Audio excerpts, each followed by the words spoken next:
It starts with a country on the verge of collapse. A collapsing empire, a desperate people, and one man with a plan to remake the world. The Soviet Union, 1/6 of the Earth's landmass, built on revolution, held together by iron will. October 1917, the Bolsheviks seize power.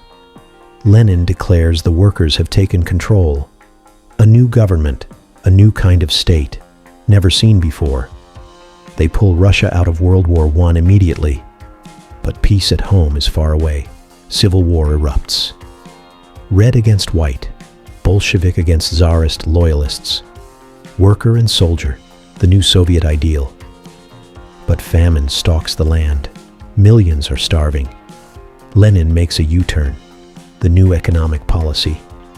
Small private trade returns. The economy breathes again. Then Lenin suffers strokes. His health collapses fast. In the shadows, Stalin and Trotsky circle each other. January 1924. Lenin dies. An empire holds its breath. They rename Petrograd, Leningrad, for the dead leader.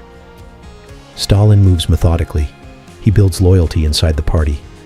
Trotsky is exiled, removed from Soviet soil completely. Now Stalin stands alone, one man over 100 million. The economy is still feudal. Peasants farm like the 1800s. Stalin wants factories, steel, oil, heavy industry, fast. The first 5-year plan: build a modern nation in 5 years. Magnitogorsk rises from empty steppe, from nothing. They pour steel day and night without stopping. Collectivization begins. The state takes the farms. Kulaks, the wealthier farmers, they are removed by force. Collective farms, the kolkhoz. Everything belongs to the state. But something goes terribly wrong in Ukraine. The Holodomor, a man-made famine, millions die. Grain is seized even as people starve in the villages. Stalin denies it publicly. The world mostly looks away. The Soviet press prints nothing about the famine at all. Meanwhile, Stalin builds a cult around himself, his image everywhere. Giant portraits, statues, songs written in his honor. But fear is the real currency. The NKVD watches everyone. The Lubyanka, NKVD headquarters. People disappear inside. The Great Purge, show trials for old Bolshevik comrades. Applause is mandatory. Stopping first meant suspicion. Even the Red Army is purged. Thousands of officers executed. The Gulag system grows. Labor camps across Siberia. Prisoners build canals, railways, mines for the state. Children are taught to worship Stalin from the very beginning. Families whisper at home. Children might report their parents. Pavlik Morozov, a boy who reportedly denounced his own father. He is called Father of Nations, wise teacher, great leader. By 1937, the terror is at its absolute peak. Roughly 750,000 people are executed in 2 years alone. 1939, Stalin signs a pact with Nazi Germany. A shock. Soviet troops invade eastern Poland while the Nazis take the west. The Winter War with Finland. Soviet losses are embarrassing. June 22, 1941, Hitler breaks the pact. Operation Barbarossa. 3 million German soldiers pour into Soviet territory. Soviet cities burn. The Red Army is caught completely unprepared. Stalin goes silent for days. His generals fear he has broken. But what happens next is extraordinary. They move entire factories east. 1,500 factories transported behind the Ural Mountains. They reassemble and resume production within weeks. In winter, Leningrad is surrounded. 900 days of siege begin. Food brought in across a frozen lake. The road of life. Moscow holds. The German advance stalls in the Russian winter. Soviet factories produce more tanks than Germany. Women lead the lines. Stalingrad, the turning point. The bloodiest battle in history. 2 million soldiers fight. A German army is surrounded and trapped. February 1943. Paulus surrenders. The tide has turned. The Red Army begins its long march back westward to Berlin. May 1945. Red Army soldiers plant their flag in Berlin. 27 million Soviet citizens dead. Victory comes at an unthinkable price. After the war, Soviet influence spreads across Eastern Europe. Germany splits. East goes Soviet, West goes American. 49. The Soviets test their first atomic bomb. The world changes. America had assumed they had years. They had months. The Berlin blockade. Soviets cut off supplies. The West airlifts in. March 1953.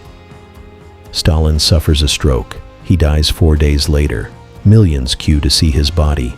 Many cry genuinely. Now begins the scramble. Who controls the Soviet Union? Khrushchev outmaneuvers them all. He takes the top position. 56. Khrushchev makes his secret speech. It shakes the system. He tells them Stalin was a murderer, a tyrant, crimes against the party. De-Stalinization begins. Statues come down across the country. Hungary revolts. Khrushchev sends in the tanks anyway. October 1957. Sputnik. The Soviet Union reaches outer space first. The world is stunned. America panics. The space race begins. 961. Yuri Gagarin becomes the first human in space. He returns a hero. Moscow erupts. The entire Soviet world celebrates. Cuba, 1962. Soviet missiles 90 miles from Florida. The world holds its breath. Kennedy and Khrushchev, both men with their fingers near the button. The Soviets blink. The ships turn around. Nuclear war averted. The Berlin Wall goes up overnight in 1961. Families separated instantly. The Tsar Bomba, the most powerful nuclear weapon ever detonated. Khrushchev grows erratic. His colleagues grow quietly impatient. October 1964. He is voted out while on holiday. Just like that. Leonid Brezhnev. Steady, cautious, conservative. A new era begins. Mass housing built across Soviet cities. Millions get apartments. The space race accelerates. New missions every few months.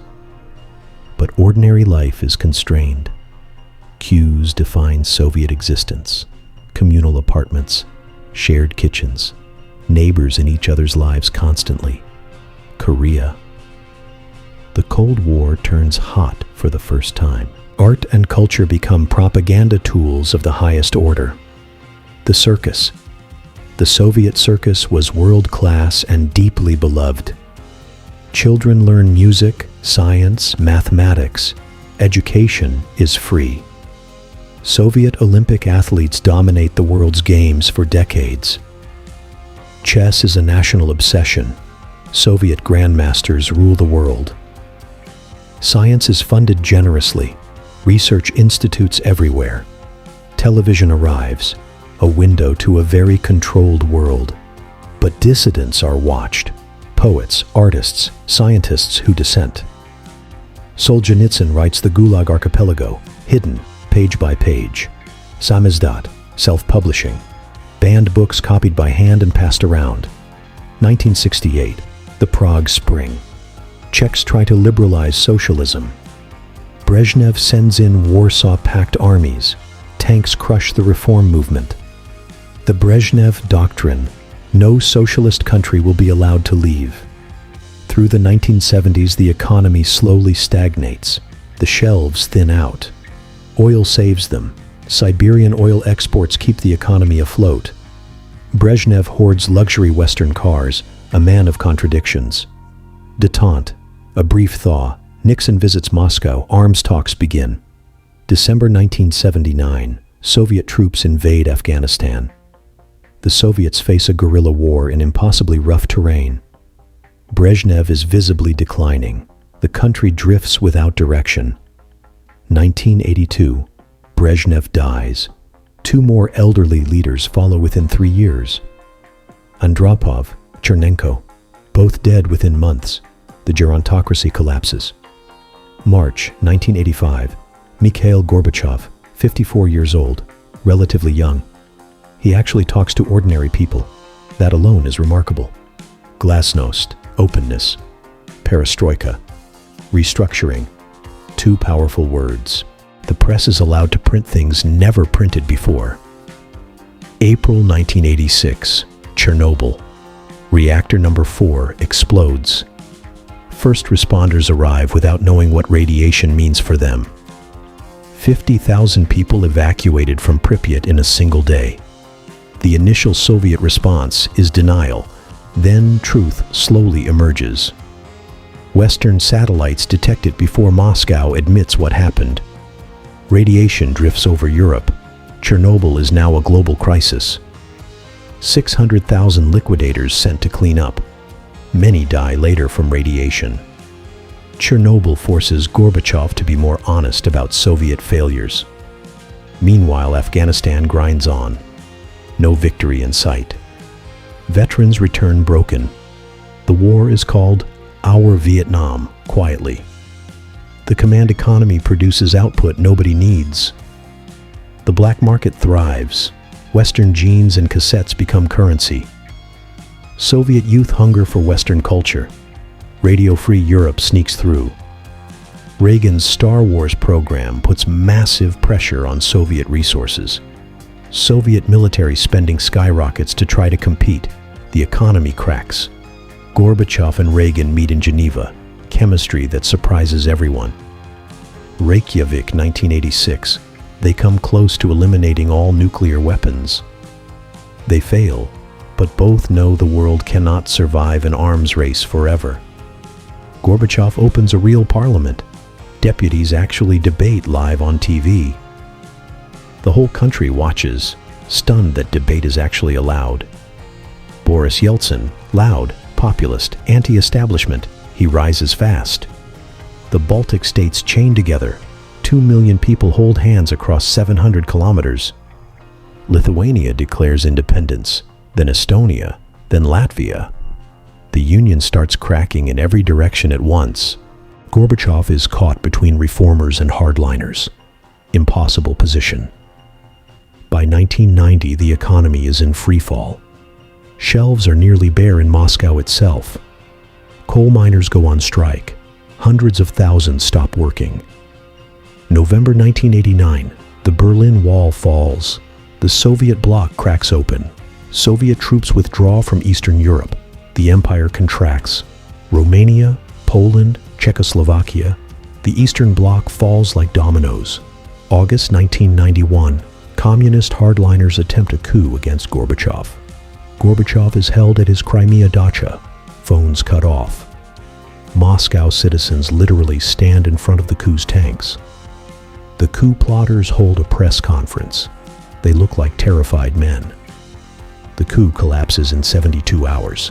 The army refuses to follow orders. Gorbachev returns to Moscow, but his authority is fatally weakened. Yeltsin bans the Communist Party in Russia. The unthinkable happens. December 25, 1991. The Soviet flag comes down from the Kremlin. Gorbachev resigns. He looks like a man who has watched his world end. Outside the Kremlin, Russians watch. Some cry, some cheer. Most just stare. 15 new countries. The Soviet Union no longer exists. What happens to millions of Soviet soldiers? Who are they now? 40,000 nuclear weapons, divided among new nations. The world holds its breath. Shock therapy. Russia goes to capitalism overnight. Chaos follows. Inflation destroys savings overnight. Pensioners sell their belongings. A handful get extraordinarily rich. The oligarch class is born. 1993. Yeltsin tanks his own parliament. Russia's democracy stumbles. Chechnya. Russia fights a brutal war to hold its own territory together. Yeltsin governs erratically. The country feels rudderless and humiliated. Across 15 countries, millions remember. Not always with grief. For some, independence is freedom. Long denied and finally real. But factory towns collapse. Unemployment appears for the first time. Uzbekistan, Kazakhstan, Tajikistan. Ancient cultures re-emerge. Ukraine, largest new country. its own history now, its own language. What was the Soviet Union? That question still divides historians. It built a superpower from a feudal society in 3 decades. It also imprisoned, starved, and executed millions of its own people. The space program. That legacy is genuinely breathtaking even today. Those concrete apartment blocks still house tens of millions today. Some Lenin statues still stand. Others were torn down, others debated. Nostalgia is big business now. Soviet kitsch fills the tourist shops. Polls show many Russians still feel the Soviet era was stable and strong. But ask a Lithuanian, or a Georgian, or a Ukrainian. Very different answers. Chernobyl is a tourist site now. Thousands visit every year. Soviet military hardware fills museums. It defined an entire era of warfare. The generation who lived it are still here. Their memories are history. Eastern European countries now in NATO and the EU. History transformed. Russia rebuilds its identity. Nationalism rises. The past is contested. Young Russians debate this online. Soviet nostalgia versus new reality. The Bolshoi still dances. Soviet cultural institutions endure. Soviet scientists now work in Western institutions. Brain drain changed science. Soviet weapons still fight wars today. The AK-47 never retired. Russia still launches rockets from Soviet-built Baikonur to this day. The archives slowly open. Secrets still emerge every year. It began as an idea. 1848, Karl Marx in a pamphlet. Workers of the world unite, a call that sparked a century of upheaval. The idea spread everywhere. China, Cuba, Vietnam, Angola, Korea. Mao's China in 1949. Soviet model adapted, then challenged. By the 1960s, China and the USSR were bitter rivals. The split. Cuba, a revolution 90 miles from America. The Soviets embrace it. Vietnam, another socialist revolution, another Cold War battlefield. The CIA fights back, covert operations on every continent. Both sides build enough bombs to destroy the world many times over. Both populations were told to prepare to survive a nuclear war. For 13 days in 1962, nuclear war was genuinely close, terrifyingly close. One man, a Soviet naval officer, he refused to fire. He saved the world. Arms control treaties. Small steps back from the edge, slowly. Apollo-Soyuz 1975. American and Soviet astronauts shake hands in space. Soviet cinema produced masterpieces. Eisenstein, Tarkovsky, unforgettable. Literature, often written in secret, often banned, always important. Stalin's Seven Sisters. Gothic Soviet skyscrapers still define Moscow's skyline.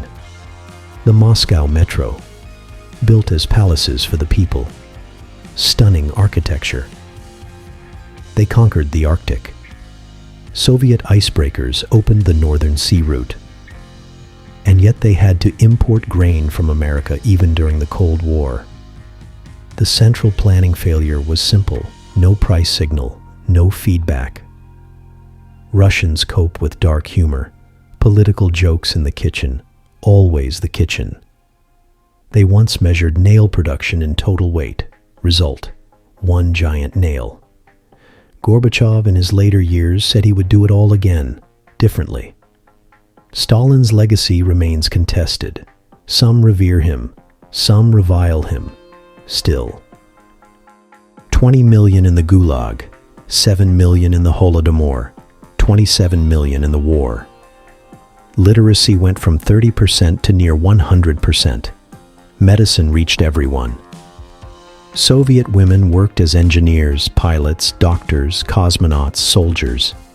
But Soviet women worked a double shift, at the factory and at home. The education system was world-class in science and mathematics. Healthcare was free and universal. Not always good, but always free. The gap between propaganda and reality widened every year. Information was controlled at every level, an entire ministry of censorship. Shostakovich composed under Stalin's terror. Every note could be his last. A poet put on trial for writing poetry. That was Soviet reality. Dissidents formed networks across the USSR, invisible to the state, mostly. Andrei Sakharov helped build the hydrogen bomb, then demanded human rights. The Helsinki Accords. The Soviets sign a human rights document. Big mistake. Soviet citizens immediately used it to demand the rights they just signed.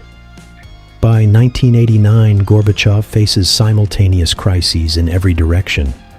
The Iron Curtain falls. An empire ends without a world war. Remarkable. Was it a great experiment? A great tragedy? A great mistake? The original idea was genuine: equality, justice, workers owning what they make. But concentrated power without accountability destroyed the ideal. 1989, the most astonishing year in modern history. Revolution after revolution. The Velvet Revolution, Prague, hundreds of thousands, no shots fired. Gorbachev refuses to send tanks to save Eastern European communists. Soviet soldiers watch their empire dissolve on television, in real time. The economy shrinks 5% in 1990, then worse in 1991. December 1991, the last acts, protocols signed, powers transferred. Overnight, 290 million people's nationality changed. On paper, at least. The nuclear launch codes go to Yeltsin, the most terrifying handover in history. Washington celebrates. George H.W. Bush is careful not to gloat too loudly. In Moscow on Christmas night 1991, a country simply ceases to exist. What was left behind? Infrastructure, science, literature, and a fractured world. Yugoslavia showed the alternative, breaking apart with extreme violence. The whole world was transforming. 1989 to 1991, everything at once. America stood alone, for a brief moment the only superpower on Earth. Russian humiliation in the 1990s. That resentment never fully went away. A young KGB officer in Dresden watched it all fall. His name, Vladimir Putin. Everything happening in the world today has roots in what I just described. The former Soviet space remains contested. Wars continue in its shadow. 9,000 nuclear warheads still exist, most of them Russian and American. Soviet-era environmental disasters still affect the land and water. The Aral Sea, once the fourth largest lake, now mostly desert. Soviet-trained minds transformed Western science after the collapse. The Soviet system could never have survived the internet. Impossible. Every government studied the collapse. Some learned the right lessons, some did not. What ultimately collapsed, it was ordinary people deciding enough was enough. The Cold War forced both sides to be better, often at enormous human cost. But behind all of it were just people, living ordinary, extraordinary lives. One family, 1917 to 1991, 7 decades of Soviet existence. They lost a world that had structure, even if that structure was oppressive, and others gained a world with possibilities that never existed before. Moscow, Kyiv, Almaty, Tbilisi, complex cities with Soviet bones and new skins. Languages suppressed for decades are being taught to children again. The full truth is not yet known. Some archives remain sealed. Memorial, an organization that recovered the names of Gulag victims, banned in 2021, from 1917 to 1991. 74 years, 3 generations, one extraordinary experiment. Can you build a just society by force? The Soviet answer was no. That red flag. What it meant to so many different people across 74 years. The children born in the Soviet Union are grandparents now. They remember. We study this because we need to understand what humans are capable of. The story is Soviet. The pattern is universal. Power corrupts. Always. Checks on power exist for a reason. The Soviet Union showed why. These patterns are not historical. They are present, right now, everywhere. But digital authoritarianism is a new tool. Stalin would have loved the internet. They grew fast and destroyed the land. A lesson in unsustainable development. What strikes me most is the human resilience. People found joy anyway. The jokes, the kitchen conversations, the secret poems, all of it survived. Gorbachev won the Nobel Peace Prize. He ended an empire without starting a war. It could have ended so much worse. The peaceful dissolution was not inevitable. Gagarin's orbit inspired a generation. That legacy still launches rockets. In scale and ambition, no system in history quite matched it. The questions it tried to answer are still unanswered. Inequality still exists. That Christmas night in 1991, I keep coming back to it. End of an era. Today, 15 countries stand where one did. Their paths could not be more different. The Soviet story did not end in 1991. It just changed form. From space, from far enough away, it was just people trying to build something. The Soviet Union is gone, but what it means is still being written.